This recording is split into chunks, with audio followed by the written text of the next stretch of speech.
Joining us now is Sadhguru ji. इस समय हमारे साथ हैं ईशा फाउंडेशन के सद्गुरु जी।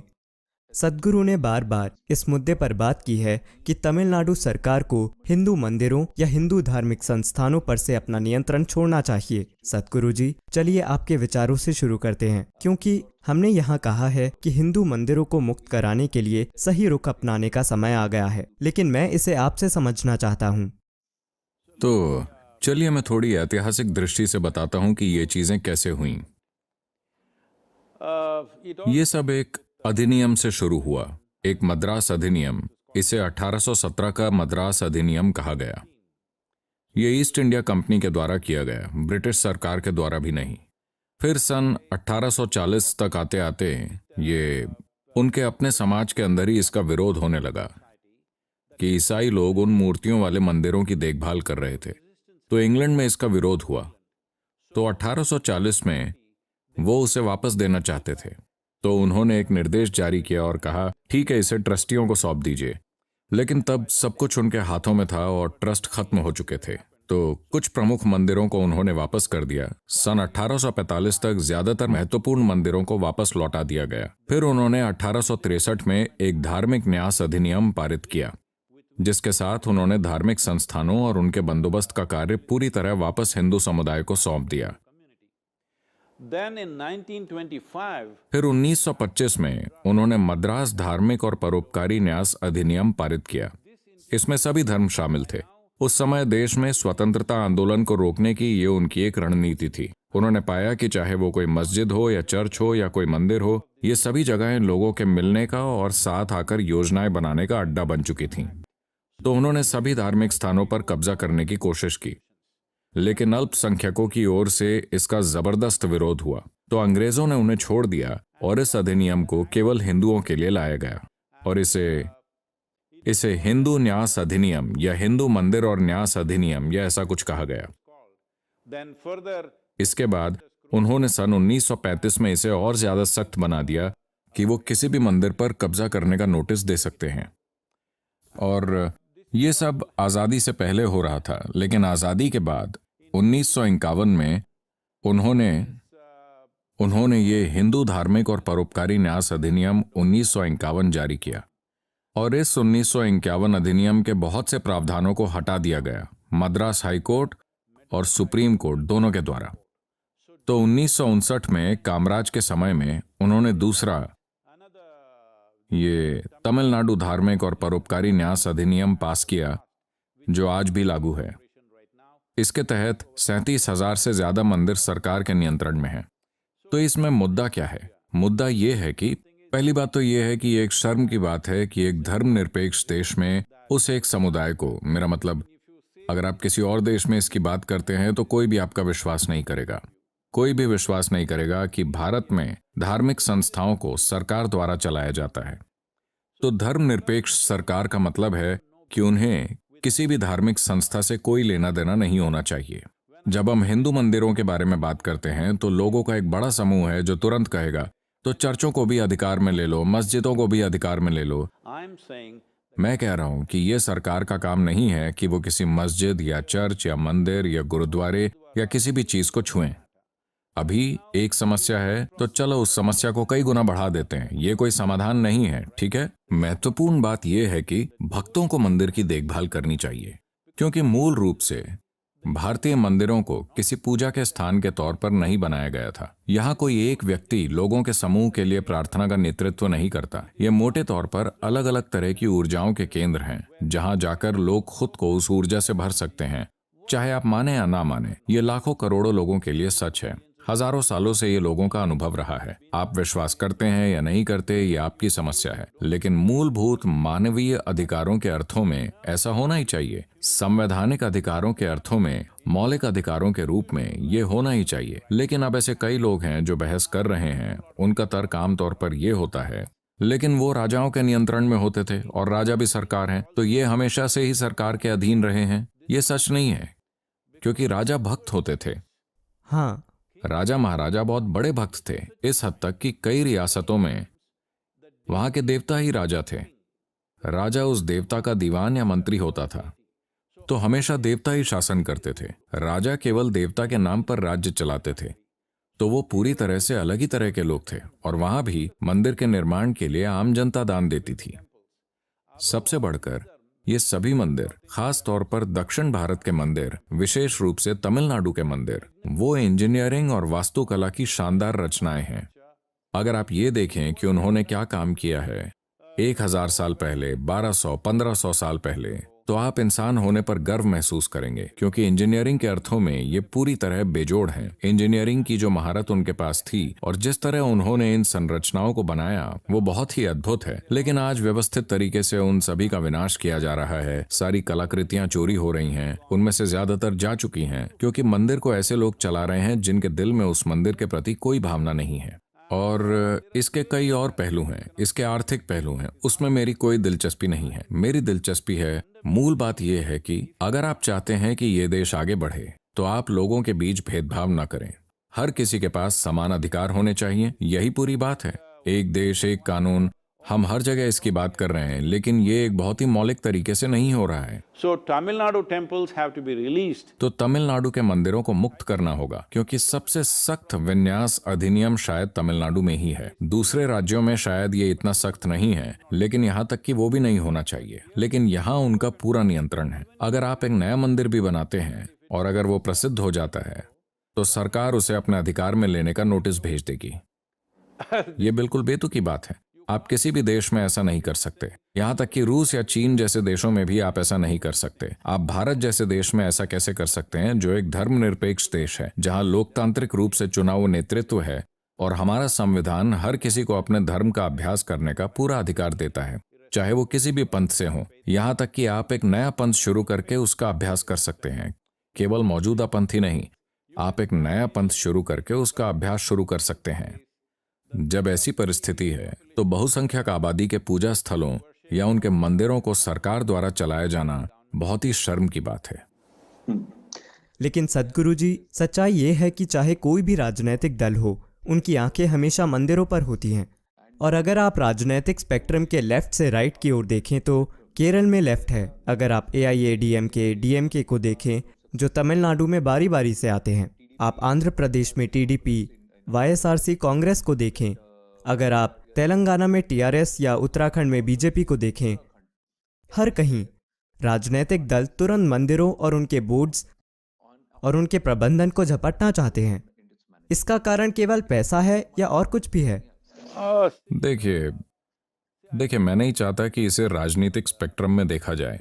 जैसा कि आपने कहा, कोई भी दल इससे अछूता नहीं है, वो सभी इसमें शामिल हैं।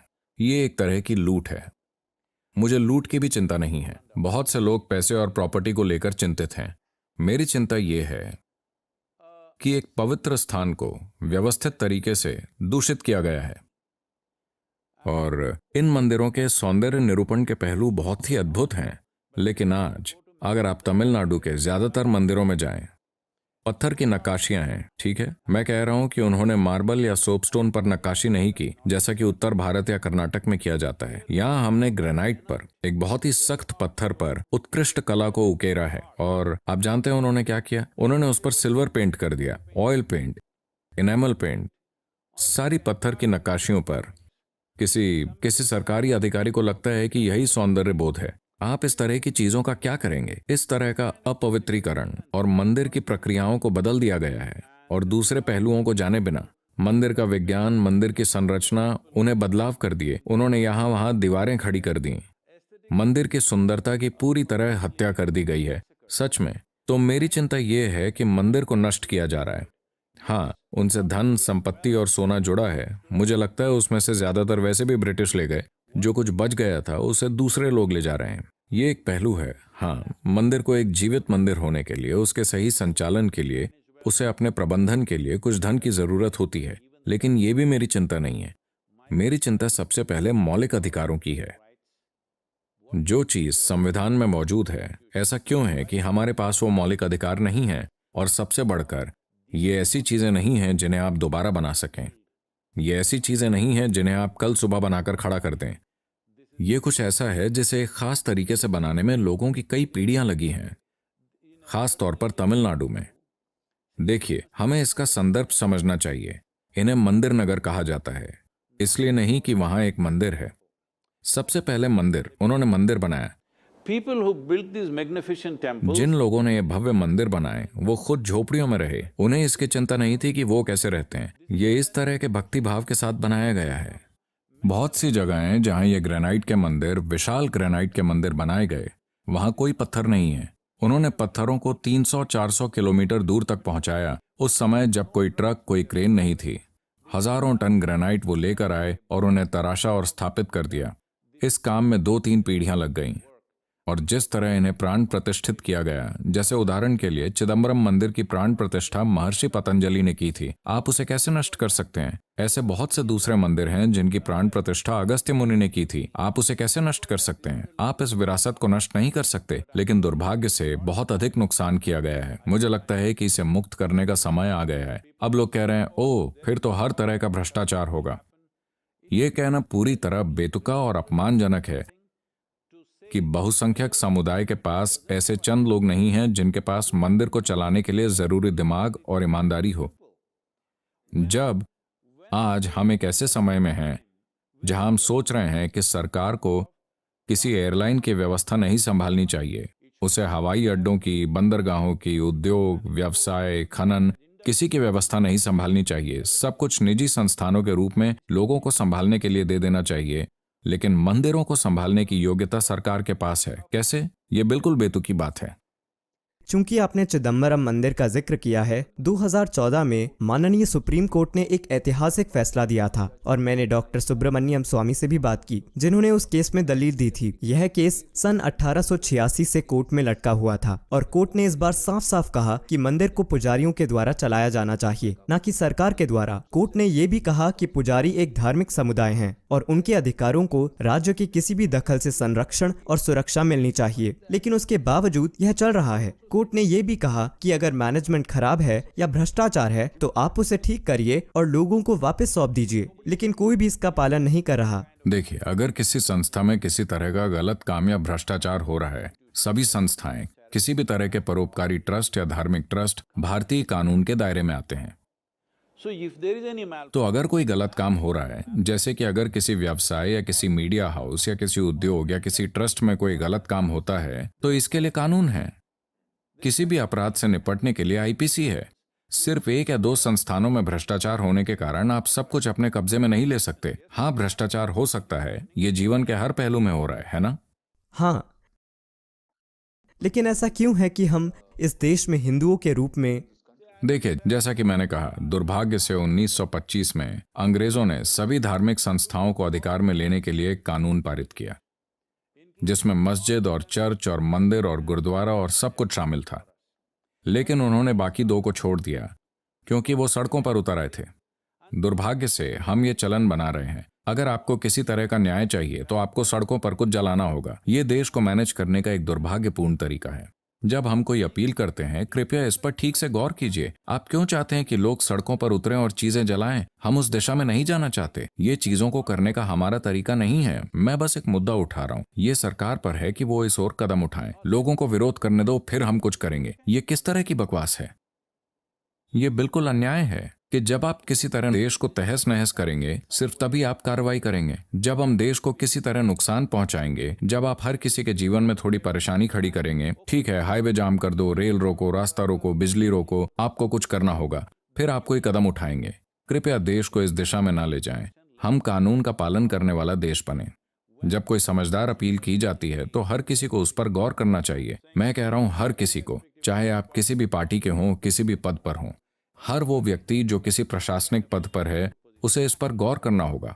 ये पूरी तरह अन्याय है। मेरी राय में ये रंग भेद के बराबर है। ये है सच में एक ऐसे देश में भेदभाव का सामना करना जहां हम असल में नहीं। मैं कह रहा हूं कि इससे कोई फर्क नहीं पड़ता कि आप बहुसंख्यक हैं या अल्पसंख्यक। किसी के लिए भी अगर आप मस्जिदों या गुरुद्वारों या चर्चों पर कब्जा करते हैं तो भी मैं यही बात कहूंगा, क्योंकि मौलिक रूप से ये गलत है। लेकिन ये नाइंसाफी दशकों से होती आ रही है और सरकार ऐसा कर रही है। इसका समाधान क्या है? क्या आप सभी मठाधीशों, सभी पीठाधीशों को, सभी साधु सन्यासियों को एक साथ लाने के लिए तैयार हैं ताकि एक सामूहिक मांग रखी जा सके? हमें वो सब करने की जरूरत नहीं है। हमें वो सब करने की जरूरत नहीं है। मैं कह रहा हूं कि हमें एक साथ इकट्ठे होकर कोई उपद्रव क्यों करना होगा? आप तभी कोई कार्रवाई करेंगे। मैं बस एक अपील कर रहा हूं, इसे सबकी नजरों में आने दीजिए। हर समझदार भारतीय को इस पर काम करना चाहिए। ये मायने नहीं रखता कि आप किस समुदाय से नाता रखते हैं, ठीक है? मैं हर दिन मंदिर में जाने वाला व्यक्ति नहीं हूं। मैं मंदिर जाने वाला व्यक्ति ही नहीं हूं। मैं ये इसलिए कह रहा हूं क्योंकि ये साफ साफ एक घोर अन्याय है। ये बात हर कोई देख सकता है। तो किसी व्यक्ति के लालच के कारण जो औपनिवेशिक काल में हुआ, सबको पता है कि ये किन मकसदों से किया गया था। हमें उसमें जाने की जरूरत नहीं है।